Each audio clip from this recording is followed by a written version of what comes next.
Audiobook da Revista Espírita de 1861. Jornal de Estudos Psicológicos. Quarto ano, 1861. Março, item 2. A cabeça de Garibaldi. O Siècle, de 4 de fevereiro, contém uma carta do Dr. Riboli que foi a Caprera examinar a cabeça de Garibaldi, do ponto de vista frenológico.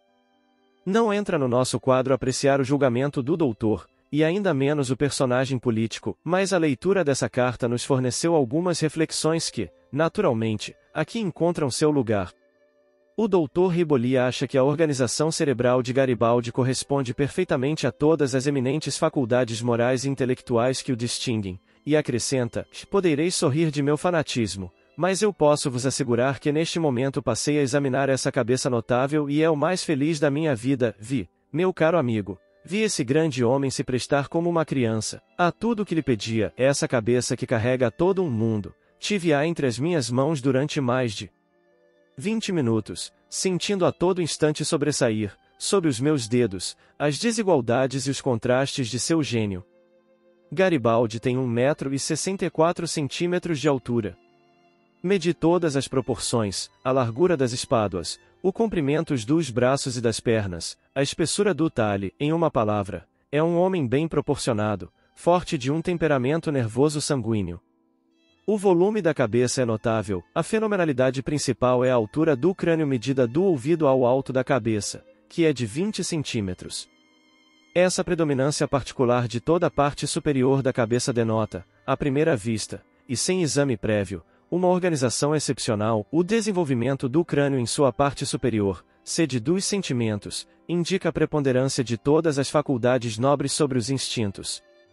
Breve. A craniologia da cabeça de Garibaldi depois do exame, apresenta uma fenomenalidade original das mais raras, pode-se dizer, sem precedente, e a harmonia de todos os órgãos perfeita é a resultante matemática de seu conjunto, apresenta, antes de qualquer outro, e a abnegação antes de tudo e por toda parte, a prudência e o sangue frio, a austeridade natural dos costumes, a lealdade dominante, sua deferência incrível com seus amigos ao ponto de sofrer por eles, sua perceptibilidade a respeito dos homens que o cercam é, sobretudo, dominante.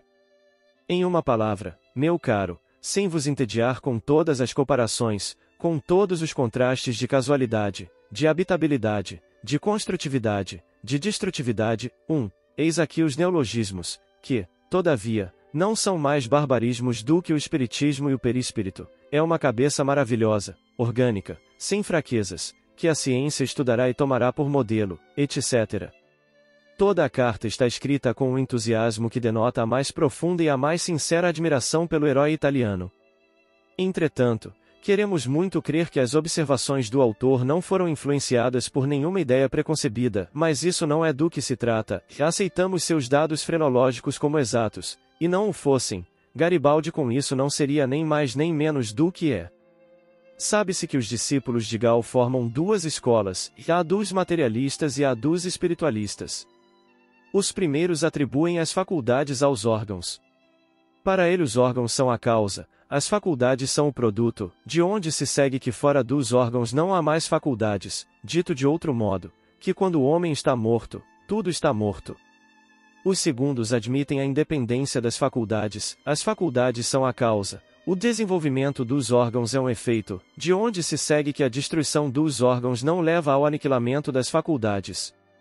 Não sabemos a qual dessas duas escolas pertence o autor da carta, porque a sua opinião não se revela por nenhuma palavra, mas supusemos um instante que as observações acima foram feitas por frenólogo materialista, e nos perguntamos que impressão deveria sentir a ideia de que essa cabeça, que carrega todo um mundo, não deve ser o gênio senão ao acaso ou ao capricho da natureza que lhe teria dado a maior massa cerebral em lugar antes que num outro. Ora, como o acaso é cego, e não tem plano premeditado, poderia muito bem aumentar o volume de uma outra circunvolução do cérebro, e dar assim, sem o querer, um outro curso às suas inclinações.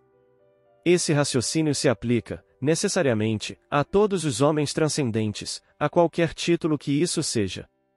Onde estaria seu mérito se não devesse senão ao deslocamento de um pequeno pedaço de substância cerebral? Se um simples capricho da natureza pode, em lugar de um grande homem, Fazer um homem vulgar, em lugar de um homem de bem fazer um celerado? Isso não é tudo.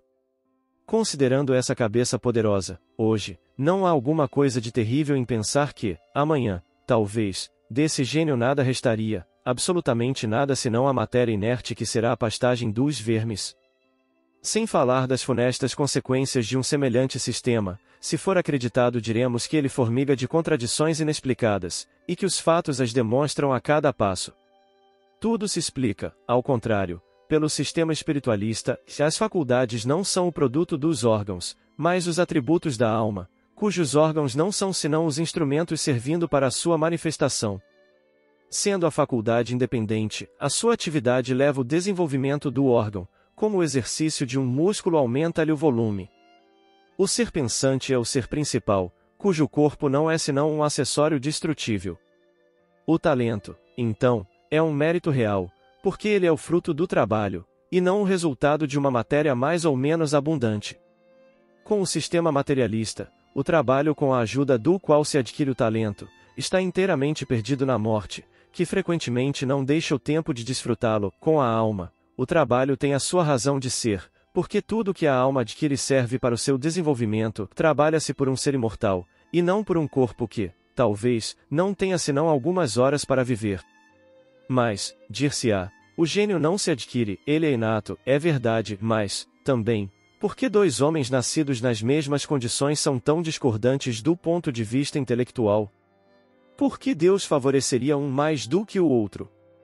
Por que daria a um os meios de progredir que recusaria ao outro? Qual é o sistema filosófico que resolveu esse problema?